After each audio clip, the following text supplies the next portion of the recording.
Hey, what's up, everybody? Welcome back to News Dose, and it's been highly rumored that Xbox has a showcase planned for early in 2024. Now, not only do I think that this makes perfect sense, but we've heard insiders bet on it, we've had direct indication from Xbox themselves, and now today, we got a leak to talk about as well. It sounds like this is indeed coming, and it's coming very soon. So do make sure to stay tuned for all of the latest on that. We will also make some predictions as well. And then also CES is coming in hot, which apparently includes a surprising new handheld. And I mean, if you believe what some people on the internet tells you, the PlayStation 5 Pro as well. Yeah, we'll talk about that. But let's just go and jump right into things, starting off with Starfield. This was easily 2023's most polarizing game, without a doubt. But to start this year, it's actually gotten a couple accolades. It did end up winning the Most Innovative Game Award on Steam, voted by the community. And now it's also been revealed that it was the most played RPG of 2023, beating out Baldur's Gate 3. Now, that is incredibly impressive considering the popularity and the praise that Baldur's Gate 3 has received. Even still, though, Starfield managed to log in more hours, and they even claimed that the total hours averaged out to about 40 hours per player. So that is an impressive outcome for them, and just another big congrats to Starfield, Bethesda, and Xbox. Despite what some people online might want to claim, Starfield really has been a big success pretty much across the board. It reviewed well, it sold well, it surpassed 12 million players, and now it's also the most played RPG in 2023 during a very busy year, as we all know. And to think that there's still more to come, Bethesda still has big plans for 2024, which includes new DLC and official mod support. That's when this game is truly going to break open. So yeah, Starfield will remain a much talked about game throughout 2024. And yeah, I'm sure that'll also include plenty more discourse. That's kind of the thing about this game for me. It wasn't necessarily my favorite game of 2023. I enjoyed it. I thought it was good. But I just think that it's absolutely embarrassing how people behave over this game with every single topic that is brought up in. It really has brought out the worst in the community, and I don't really expect that to change anytime soon. But despite all of the discourse online, it does appear that Bethesda is still having a lot of success. Moving on, though, unfortunately, we do have a studio closure to talk about. This is for First Contact Entertainment, which is a studio known for their work on PlayStation VR. They did actually release one of the better PSVR titles last generation, being Firewall, and then they also released Firewall Ultra for the PlayStation VR 2 just last year. Now, it wasn't received quite as well, and unfortunately, they've now announced that they are shutting down. You can take a look here at their full post, which reads, "After almost 8 years of working with one of the most amazing teams I've ever had the pleasure of being a part of, I'm sad to announce that we will be closing our company First Contact Entertainment by the end of the year. The lack of support for VR within the industry has eventually taken its toll. As a AAA VR game developer, we are just not able to justify the expense needed gouging forward. We are a team of fearless innovators willing to push new technologies to its limits. I am extremely proud of the team and grateful to our investors, our partners, and of course, our community of dedicated and passionate players. It's been a wild ride. Thank you." So, this is really just a sad situation, as all studio closures are. But one of the big takeaways from this is that they're citing the lack of VR support as the reason that they're shutting down. I mean, you have to kind of realize that PSVR 2 launched less than a year ago. Companies should be thriving right now. But according to them, that's not the case at all. So when you hear that, you do have to kind of wonder about the health of PlayStation VR 2 right now. And I mean, honestly, I feel like that concern has been there pretty much since launch. And I don't really know if Sony has done much to alleviate that concern. I mean, since the launch of PlayStation VR 2, they haven't really marketed it all that much, and they haven't even really given it a lot of first-party support either. It honestly kind of reminds me a little bit of how they treated the Vita post-launch. With that, though, I do kind of wish that this studio would move over to MetaQuest and see if they can maybe have some more success there. But let me know what you all think about this entire situation. Am I just completely off the mark here? Or do you think First Contact Entertainment is correct in what they're saying? Does the PlayStation VR 2 just not have enough support? All right, so let's go talk about Xbox, though, and we actually have a couple things to talk about here. They did just release another Xbox appliance after playing into the Xbox Series X fridge jokes. They decided to make the Xbox Series S toaster a reality. You can currently get the Xbox Series S toaster at Walmart for $40. However, though, it is currently sold out, so you might want to put it on your wish list if you are interested. This could be a nice collector's item, and if the Xbox fridge is anything to go by, they will absolutely restock this item. I don't recommend buying this from a third-party seller above market price. Just be patient, because I think that there will be plenty of stock in the long run. I will say, though, I enjoy these devices. I like that Xbox is having some fun and that they're playing into the jokes online. They've released various fun products like this over the generation, including the Xbox controller hoodies. That one was a lot of fun. But I do like these creative, bizarre items, and, you know, it's just a lot of fun as a fan.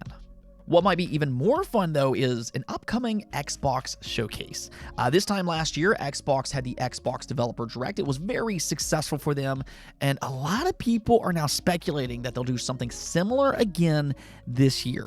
Now, I personally think that this makes perfect sense, and, well, now we actually have our first leak. This is according to Xantorn, who claims that an Xbox Direct will happen the week of January 14th. So if this is true, this could actually be an imminent announcement. That would likely mean that it's set to happen anytime between January 15th and the 19th, assuming that this is actually true. That right there is kind of the thing, though, because who exactly is Xantorn, and why should we believe them? Well, apparently the same person leaked 2 Nintendo Directs last year and a PlayStation State of Play on top of that. So this person does have a track record of leaking showcases accurately, and that's why people are looking into this leak as if there is some kind of validity to it. So, you know, we could actually get an official announcement as early as next week. It does seem like there's something brewing in the background. But you know what? Let's talk about that. What should we actually expect to happen at this supposed Xbox showcase? Well, assuming that it's another Xbox Developer Direct, this will more or less set the tone for 2024 with key release dates for their first-party lineup. Now, unless they change things this year, and if they do, we will revisit this discussion. But for now, I'd say that the safe bet is to assume that this will focus on their first-party lineup. So games like Hellblade 2, Towerborn, and Avowed are pretty much guarantees to be there. We know that those games are set to release sometime in 2024, but we still don't have an exact release date. So I do imagine that will be some of the main highlights of the show. Beyond that, though, I don't think that that's the only games that could possibly show up there, because there's still potential for a few other announcements, starting off with Double Fine. We talked about this just yesterday, but Double Fine and Xbox, they seemingly were teasing something just earlier this week. So there's a very good chance that they were maybe teasing something for this upcoming showcase. That could be a possible announcement. Now, the name Project Kiln has been circulating here recently as one possibility. Now, I don't know if there's any truth to that or not, but they did trademark its name in 2022, but that was actually a prototype that Double Fine unveiled way back in 2017 before the Xbox acquisition. I mean, we have footage of this game and everything. It was like this weird multiplayer brawler where you play as a ghost that can inhabit pottery and battle it out. I mean, this is Double Fine that we're talking about here. They've always had some strange ideas, but more often than not, they're charming and they're just plain out fun. So it's always worth giving their games a try at the very least. Now, something else that could potentially be announced here is related to Activision Blizzard. These are first-party studios now, as crazy as that might be, and Xbox has a real chance to really boast that in their own showcase. Now, I'm not saying that they'll announce a new game per se, but they could finally start releasing some of those games into Xbox Game Pass. Games like Call of Duty, Diablo, Spyro, Crash Bandicoot, etc., they might finally come over to Xbox Game Pass. And that will be the first real benefit for us customers who's been waiting patiently since this acquisition was first announced 2 long years ago. That is just so crazy to think about. Those regulators. But I will say this much. Even though Call of Duty is the big inclusion, I do hope the first wave of games includes Crash Team Rumble, because I think that game sorely needs Game Pass to inject new life into it. I just feel like there's so many people that haven't gotten a chance to play this game, and, you know, a lot of people really do like it, so I would like to see this come to Game Pass and see if it can find some success there. There is one other surprise that comes to mind, though, for this showcase, and this is Compulsion's next game, South of Midnight. They revealed this game last year, and while we don't know much about it currently, last month it did make news because an Xbox Senior Public Relations Manager claimed that South of Midnight is a 2024 game in his LinkedIn profile.